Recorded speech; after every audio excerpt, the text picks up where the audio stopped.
5ই আগস্টে গণ অভ্যুত্থানের পর নানা কারণে আলোচিত হন অন্তর্বর্তী সরকারের প্রাক্তন উপদেষ্টা মাহফুজ আলম। সরকারে থাকলেও দেশের সমসাময়িক বিষয়ে নিজের মন্তব্য প্রকাশ করতেন তিনি। সামাজিক মাধ্যমে সময় অসময়ে তার বিস্ফোরক স্ট্যাটাসে উত্তপ্ত হয়ে উঠত রাজনৈতিক অঙ্গন। ঢাকা বিশ্ববিদ্যালয়ের পড়াকালীন জুলাই আন্দোলন থেকে তার উত্থান হয়। তখন তিনি ছিলেন বৈষম্য বিরোধী ছাত্র আন্দোলনের লিয়াজো কমিটির অন্যতম সদস্য। পরে জুলাইয়ের প্রতিনিধি হিসেবে অন্তর্বর্তী সরকারে যোগ দেন তিনি। এতে প্রথমে প্রধান উপদেষ্টা ডক্টর মোহাম্মদ ইউনূসের বিশেষ সহকারী এবং পরবর্তীকালে তথ্য ও সম্প্রচার উপদেষ্টা হিসেবে দায়িত্ব পালন করেন। জুলাইয়ে তিনি নেপথ্যে থেকে আন্দোলন করেছেন বলে আলোচনা আছে। অনেকে তাকে মাস্টারমাইন্ড হিসেবেও অভিহিত করেন। 2025 সালের 24শে সেপ্টেম্বর জাতিসংঘের সাধারণ পরিষদের 79তম অধিবেশনের ফাঁকে এক অনুষ্ঠানে প্রধান উপদেষ্টা ডক্টর মোহাম্মদ ইউনূস তার দীর্ঘদিনের বন্ধু বিল ক্লিন্টনের সঙ্গে মাহফুজ আলমকে জুলাই আন্দোলনের মাস্টারমাইন্ড হিসেবে পরিচয় করিয়ে দেন। অবশ্য পরবর্তী সময় নিজেকে মাস্টারমাইন্ড নন বলে ব্যাখ্যা করেন মাহফুজ আলম। এরই মধ্যে ত্রয়োদশ জাতীয় সংসদ নির্বাচনের 2 মাস আগে গত 10ই ডিসেম্বর তিনি সরকার থেকে পদত্যাগ করেন। তখন রাজনৈতিক অঙ্গনে গুঞ্জন ছিল যে তিনি লক্ষ্মীপুর 1 নম্বর আসন থেকে বিএনপির হয়ে নির্বাচন করবেন অথবা এনসিপি থেকেও প্রতিদ্বন্দ্বিতা করতে পারেন। তবে শেষ পর্যন্ত তিনি কোনো দলে যোগ দেননি বা নির্বাচনে অংশগ্রহণও করেননি। তবে নির্বাচনের পর অল্টারনেটিভস নামে তিনি নতুন একটি রাজনৈতিক প্ল্যাটফর্ম গঠন করেন। 2-1বার গণমাধ্যমে বিজ্ঞপ্তি দেখা গেলেও তেমন কার্যক্রম নেই এই সংগঠনটির। মাহফুজ আলম নিজেও অনেকটা অন্তরালে চলে গিয়েছেন। তিনি এখন কি করছেন এই নিয়ে রাজনৈতিক অঙ্গনেও আলোচনা কিন্তু জোর চলছে। ত্রয়োদশ জাতীয় সংসদ নির্বাচনের পর মাহফুজ আলমের নেতৃত্বে গঠন করা হয় নতুন রাজনৈতিক দল অল্টারনেটিভস। এনসিপি ছেড়ে আসা অনেকেই এই দলে রয়েছেন। রাজনীতিতে দেশে তরুণদের ইতিবাচক অংশগ্রহণ নিশ্চিত করা, জুলাইয়ে ছাত্র জনতার হিতে স্বপ্ন পুনরুদ্ধার করা এবং দায় ও দরদের বাংলাদেশ গড়ার জন্য সারা দেশের ছাত্র নাগরিকদের পুনর্গঠনের লক্ষ্য নিয়ে অল্টারনেটিভস ন্যাশনাল অর্গানাইজিং কমিটি গঠন করা হয়। গত 6 মার্চ রাতে যাত্রা করা 17 সদস্যের এই কমিটির নাম বাংলায় ঘোষণা করা হয় জাতীয় সাংগঠনিক কমিটি। এই কমিটিতে জাতীয় নাগরিক পার্টি অর্থাৎ এনসিপি 3 প্রাক্তন নেতাও রয়েছেন।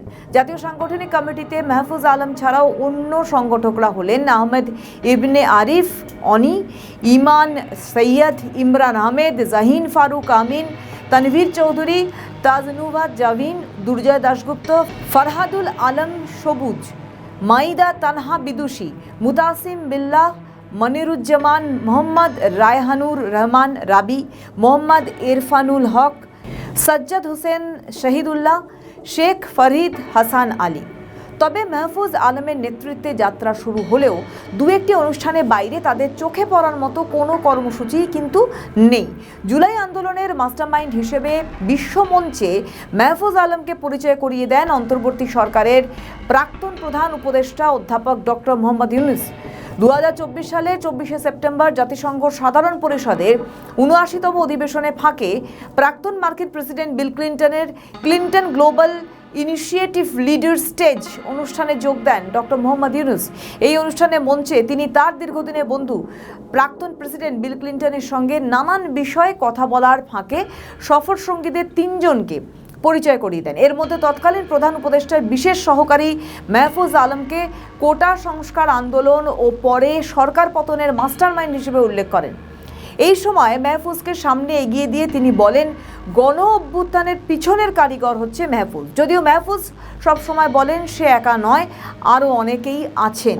মাহফুজকে দেখিয়ে ডক্টর ইউনূস বলেন, তার কথা শুনলে সারা পৃথিবীর যে কোনো তরুণ অনুপ্রাণিত হবে, তারা নতুন বাংলাদেশ তৈরি করবে। মূলত নির্বাচনে অংশগ্রহণের জন্যই গত বছরের 10ই ডিসেম্বর সরকারের উপদেষ্টা পদ ছাড়েন মাহফুজ আলম। তার পক্ষে লক্ষ্মীপুর 1 নম্বর আসনের মনোনয়ন ফর্মও তোলা হয়েছিল। প্রথমে তিনি বিএনপি থেকে প্রতিদ্বন্দ্বিতা করার কথা থাকলেও শেষ পর্যন্ত সে সিদ্ধান্ত থেকে সরে আসেন। এরপর এনসিপিতে যোগ দেওয়ার বিষয়ে আলোচনা শুরু।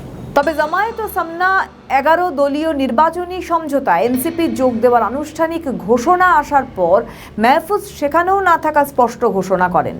নিজের ভেরিফাইড ফেসবুকে তিনি লেখেন, এই সমঝোতার আওতায় প্রার্থী হতে প্রস্তাব তাকেও দেওয়া হয়েছিল, তবে তিনি এই এনসিপির অংশ হচ্ছেন না। তিনি জানান আদর্শগত কারণে কোনো দল বা জোটের অংশ হয়ে নির্বাচনে যাননি তিনি। রাজনৈতিকভাবে সক্রিয় না থাকলেও নিজের তত্ত্বাবধানে লাইসেন্স পাওয়া দুটো স্যাটেলাইট টেলিভিশন, লাইভ টিভি এবং নেক্সট টিভিকে সামনে আনার কাজ করছেন মেহফুজ আলম। নাম প্রকাশে অনিচ্ছুক তার ঘনিষ্ঠ সূত্রে এই তথ্য জানা গিয়েছে। যদিও ভিন্ন কথা বলছেন মেহফুজ আলমের প্রতিষ্ঠিত রাজনৈতিক প্ল্যাটফর্ম অল্টারনেটিভসের সিনিয়র নেত্রী ডক্টর তাজনুভা জাভিন। বাংলা ট্রিবিউনকে তিনি জানান যে মেহফুজ আলম তার নিজের সংগঠনের কার্যক্রম চালাচ্ছেন, সারা দেশের সংগঠকদের খোঁজ খবর রাখছেন। তিনি অবশ্যই রাজনীতিতে আরও সক্রিয় হবেন। জুলাইয়ের শক্তি হিসেবে মেহফুজ আলম এনসিপির সঙ্গে যোগাযোগ রাখছেন কিনা জানতে চাইলে দলটির যুগ্ম আহ্বায়ক আরিফুল ইসলাম আদিব জানান যে আমাদের সঙ্গে তার নিয়মিত যোগাযোগ হচ্ছে। শুনেছি তিনি তার রাজনৈতিক প্ল্যাটফর্মে কার্যক্রম চালাচ্ছেন, তবে এখনই আমাদের সঙ্গে কাজ করবেন কিনা তা বলতে পারছি না। এখন কি করছেন জানতে মেহফুজ আলমের সঙ্গে একাধিকবার চেষ্টা করেও তার বক্তব্য নেওয়া সম্ভব হয়নি।